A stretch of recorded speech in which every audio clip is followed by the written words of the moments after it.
todos, meu nome é Marco Cato, eu sou professor de viola e violino e trabalho na Orquestra Sinfônica da UFRJ. Sejam bem-vindos a mais uma videoaula de viola dentro do projeto Espiral, que faz parte do SINOS, que é o Sistema Nacional de Orquestras Sociais.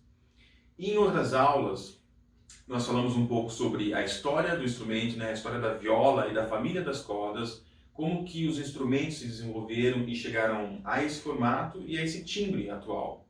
Também falamos sobre a forma de sustentação do instrumento, sobre posição de mão esquerda e todos os cuidados que devemos ter com o nosso corpo quando tocamos, principalmente quando tocamos por longos períodos. Hoje vamos falar sobre os princípios da criação do som, começando com a forma como seguramos o arco, faremos exercícios de fortalecimento de dedos e aprenderemos o mecanismo necessário para começar a tirar um som bonito. E depois disso, um pouco da técnica básica de arco com articulações e golpes de arcos como détaché e martelé. O arco é dividido em ponta, meio e talão. Costumamos falar também sobre a metade superior e a metade inferior. Chamamos a madeira do arco de vareta. Essa parte branca, como já vimos em outra aula, é crina de cavalo. Aqui tem o courinho, que é um pedaço de couro mesmo, que ajuda na pegada do arco. No talão, nós temos o parafuso, que controla a tensão da crina, a gente pode apertar ou relaxar, e o anel do talão. Todo o relaxamento necessário durante a sustentação da viola também se aplica na sustentação do arco. Ao levantarmos a mão direita de forma relaxada, temos os dedos curvados, redondos. E é nessa forma relaxada que devemos encaixar o arco. O dedo mínimo ele precisa ficar em cima da vareta, nunca no parafuso, mas na vareta do arco. O dedo médio e anelar eles ficam em contato com o ébano do talão. E abrimos um pouco o indicador. O polegar ele fica curvado e encostando a ponta dele entre a quina do courinho, entre o courinho e a quina do talão. E então a gente deita levemente todos eles, ficando nessa posição. O contato dos dedos com a vareta vai permitir que a gente tenha uma pegada mais firme na mão direita e consiga transmitir o peso do braço para o arco e em seguida o peso do arco para as cordas.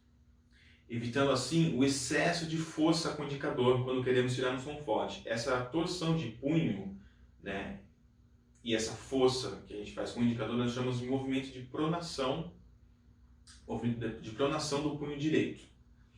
Devemos sempre achar o ponto ideal de pressão dos dedos no arco, para que não seja nem muito apertado e nem muito solto.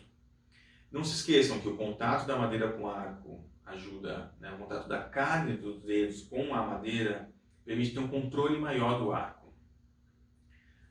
Inicialmente os músculos dos dedos ainda são fracos e precisamos fortalecer de maneira muito cuidadosa para não lesionar a mão. Podemos treinar alguns movimentos segurando o arco com a mão esquerda no meio, para ele ficar mais leve. E aí nós temos movimentos de fortalecimento de dedos, que são, por exemplo, movimentos para baixo. A gente mexe só o dedo, mantendo o punho e a mão parados. Nós temos movimentos para o lado e movimentos também com o mindinho, ele pode ser circular ou pode ser como uma gangorra. Esses movimentos devem ser feitos com muito cuidado para que a gente não tenha nenhum tipo de dor e cansaço nos dedos. A gente pode fazer só um pouco por dia. Eventualmente vocês podem soltar essa mão e segurar um pouco mais para cima do arco. Então a gente tem movimentos para baixo, para o lado, movimentos circulares com o dedinho ou movimentos de gangorra. E mais para frente, quando já estiver bem fortalecido, vocês podem segurar e fazer os mesmos movimentos segurando diretamente no talão, naquela forma que eu falei no começo da aula. Nós vimos rapidamente em outra aula como se dá a vibração do instrumento e a criação do som.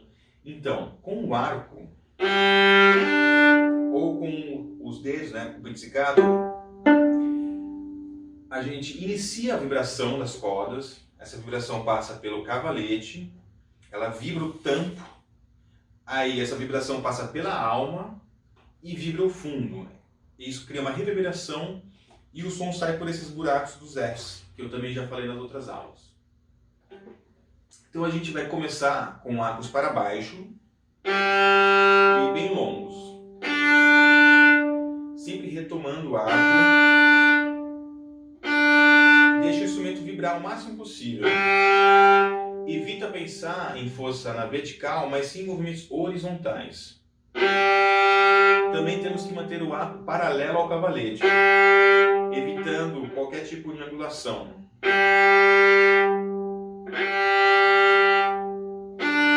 Com o braço bem relaxado.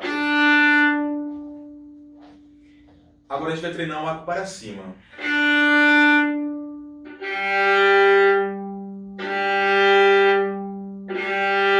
Pensa que tanto para baixo quanto para cima, quem vai pilotar o arco é o cotovelo direito. É como se ele empurrasse o arco para cima e puxasse ele para baixo. Empurrasse e puxasse. Quando fazemos a troca de arco, aquela flexibilidade dos dedos, ela funciona como um amortecedor, deixando a troca de arco mais imperceptível, mais suave. E ela também ajuda nos golpes de arco que veremos nas próximas aulas. Por exemplo,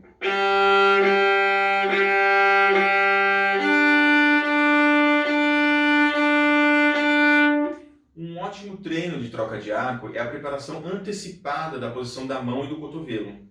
Antes de iniciar a próxima nota, a gente já prepara a posição que ela tem que começar. Então, se a nossa posição para baixo é essa e para cima é essa, então a gente antecipa. Antes do final do arco para baixo, a gente já levanta um pouco o cotovelo e prepara a forma da mão. Antes do final do arco para cima, a gente já abaixa o cotovelo e prepara a forma da mão.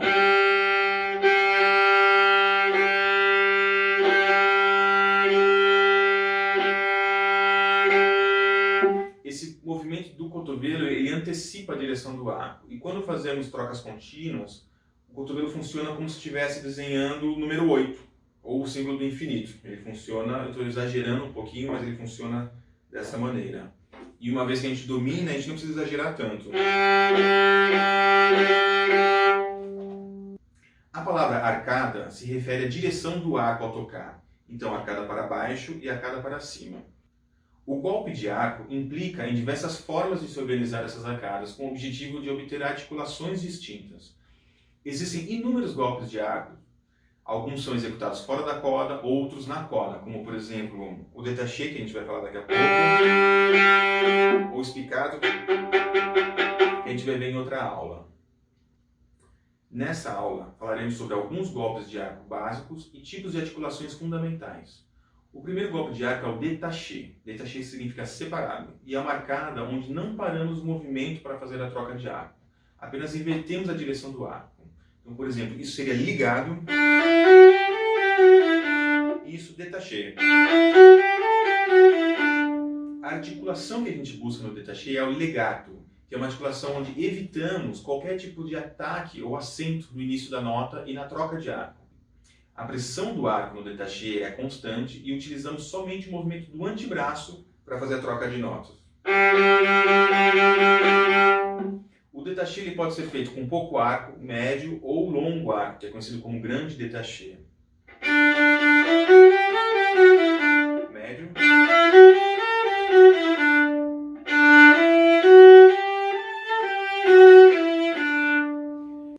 O próximo golpe de arco que gostaria de falar hoje é o martelé, que ao contrário do détaché, nós precisamos parar o arco antes de tocar a próxima nota. O martelé exige um pouco mais de ataque no começo da nota e a parada do arco ela acontece de forma mais brusca, por exemplo.